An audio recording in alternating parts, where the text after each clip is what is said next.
Continuation, Application of the Perfect Redemption Plan, Part 6, page 84.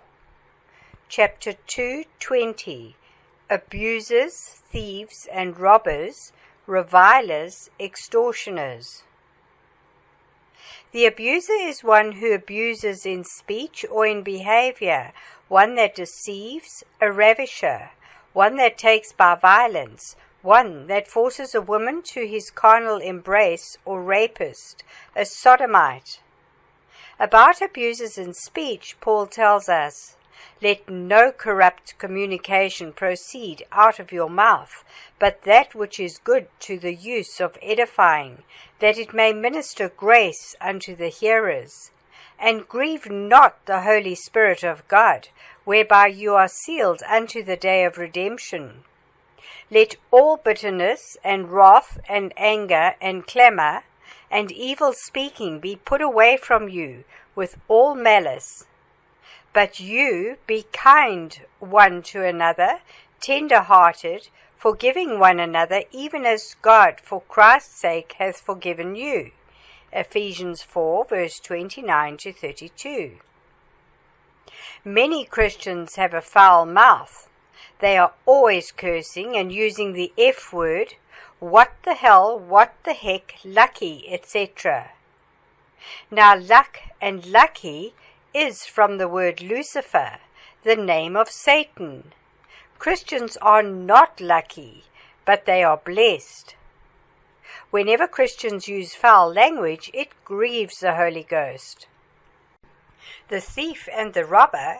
The thief is one who secretly, unlawfully, and feloniously takes the goods or personal property of another. The thief takes the property of another privately, the robber by open force. Jesus likens Satan and his false prophets to thieves, saying, "The thief comes not but for to steal, and to kill, and to destroy. I am come that they might have life, and that they might have it more abundantly." John 10, verse 10. Jesus likens also Satan and his false prophets to robbers, saying, "Verily, verily, I say unto you, he who enters not by the door into the sheepfold, but climbs up some other way, the same is a thief and a robber." John 10, verse 1. Now to steal is to take and carry away feloniously the personal goods of another. To constitute stealing or theft, the taking must be felonious, that is, with an intent to take what belongs to another and without his consent. Even when we steal things which belong to our relatives or parents, it is sin. "You shall not steal," Exodus 20, verse 15. Paul tells us, "Neither give place to the devil. Let him that stole steal no more, but rather let him labor, working with his hands the thing which is good, that he may have to give to him who needs." Ephesians 4, verse 27 to 28. Read the Bible study on biblical prosperity also to avoid the common financial manipulations in religious circles. A reviler is one who reviles another, one who treats another with contemptuous language. Now to revile someone is to reproach, to treat with opprobrious and contemptuous language. "You shall not revile God, nor curse the ruler of your people." Exodus 22, verse 28. When people revile us, Jesus tells us how we should respond. "Blessed are you when men should revile you, and persecute you, and shall say all kinds of evil against you falsely, for my sake. Rejoice and be exceedingly glad." Why? Because your reward in heaven is great. "For so they persecuted the prophets who were before you." Matthew 5, verse 11 to 12. When Jesus was crucified, two thieves were crucified with him, one on the right another on the left. And those who passed by reviled Jesus, wagging their heads and saying, "You destroying the temple and building it in 3 days, save yourself. If you are the Son of God, come down from the cross." And in the same way also the chief priests mocked him with the scribes and elders, saying, "He saved others, but he cannot save himself. If he is the King of Israel, let him now come down from the cross, and we will believe him. He trusted in God. Let him deliver him now, if he will have him. For he said, 'I am the Son of God.'" And also the thieves who were crucified with him reviled him, saying the same. Matthew 27, verse 38 to 44. An extortioner is one who practices extortion. Extortion is the act of extorting, the act or practice of wresting anything from a person by force, duress, menacing, authority, or by any undue exercise of power, illegal exaction, illegal compulsion to pay money or to do some other act. Extortion is an offense punishable by common law. No extortioner will enter the kingdom of God. Chapter 3. The Fruit of the Spirit. Paul lists for us the fruit of the Spirit and the works of the flesh. The fruit of the Spirit is in all goodness and righteousness and truth, Ephesians 5, verse 9. Meaning you are only wishing good things to happen to your neighbors, no evil at all. You personally are practicing righteousness, certainly not lawlessness, and you want everybody around you to practice righteousness as it is written. If you know that God is righteous, you know that everyone who practices righteousness is born of God. 1 John 2, verse 29. You want people to know the truth so that they will be made free. John 8, verse 32. You want them to know Jesus and follow Jesus as you personally are following Jesus, for he is the way, the truth, and the life, and nobody can come to God the Father except through him. John 14, verse 6. You want them to be separated from the corruption of this world and be holy unto the Lord as they become doers of the written word of God. For the written word of God is the truth. John 17, verse 17. As we read all these Bible studies, what God has done for us and who God is in us, we need to do the same thing to people around us. Many people fail to grasp it. The way God relates to us is the way he wants us to relate to our neighbors. The way God treats us is the way he wants us to treat our neighbors. The way God loves us is the way God wants us to love our neighbors. The way God heals us is the way he wants us to go and heal people around us in the name of Jesus Christ. However, or whatever way God is for us, is how he wants us to be to the people around us. Paul tells us, "Be imitators of me, even as I also am of Christ." 1 Corinthians 11, verse 1.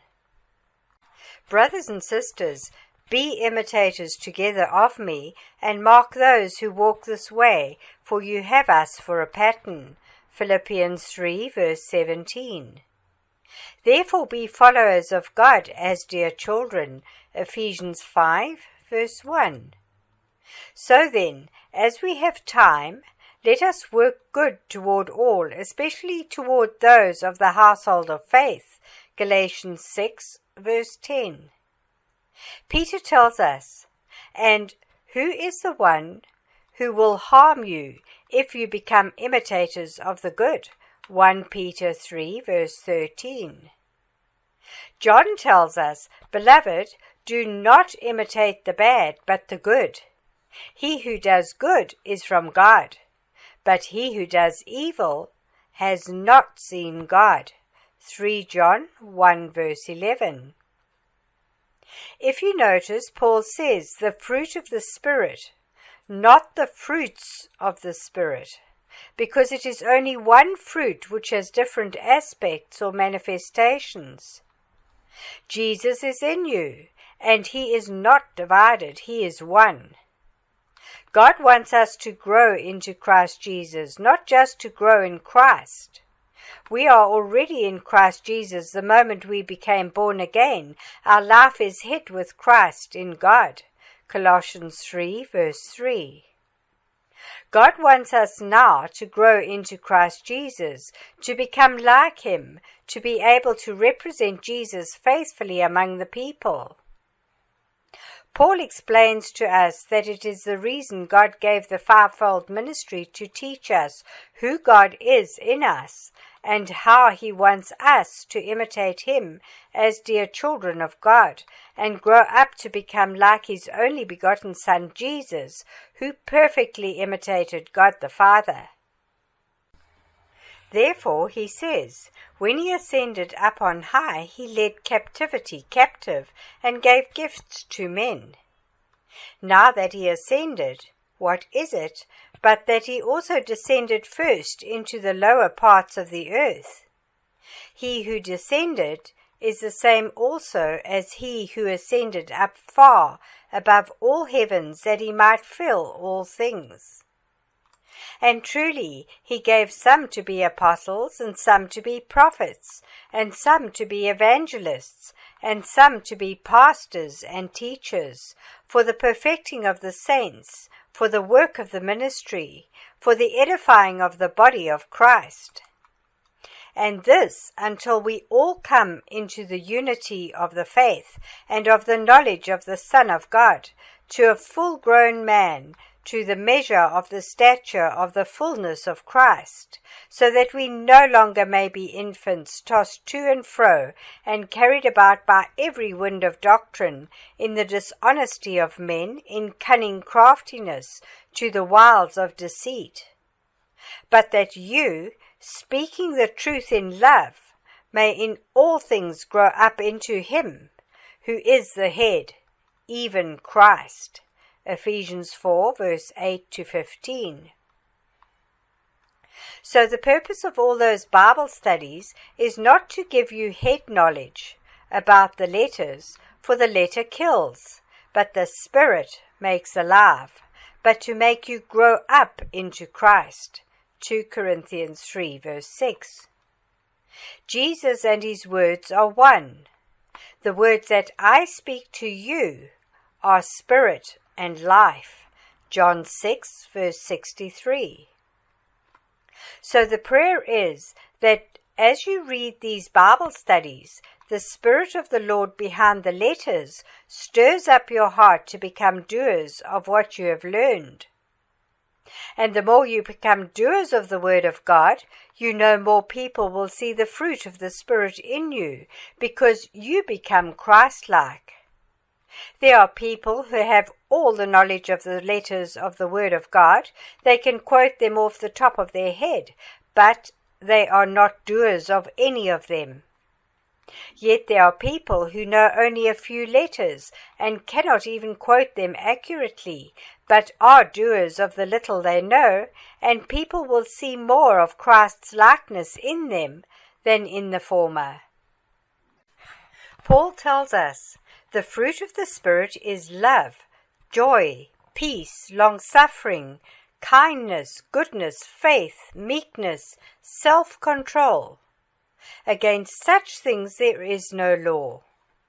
But those belonging to Christ have crucified the flesh with its passions and lusts.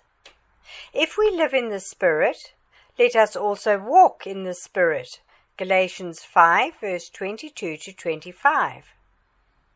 All those aspects or manifestations of the fruit of the Spirit are in you, because Christ Jesus is in you, God is in you, and the Holy Spirit is in you. What you and I need is to have the knowledge of what God says about us, the knowledge of God, and become doers of the knowledge of what God says about us, and become imitators of God, like dear sons and daughters of His. Let us succinctly talk about the aspects or manifestations of the fruit of the Spirit that Paul lists. To be continued.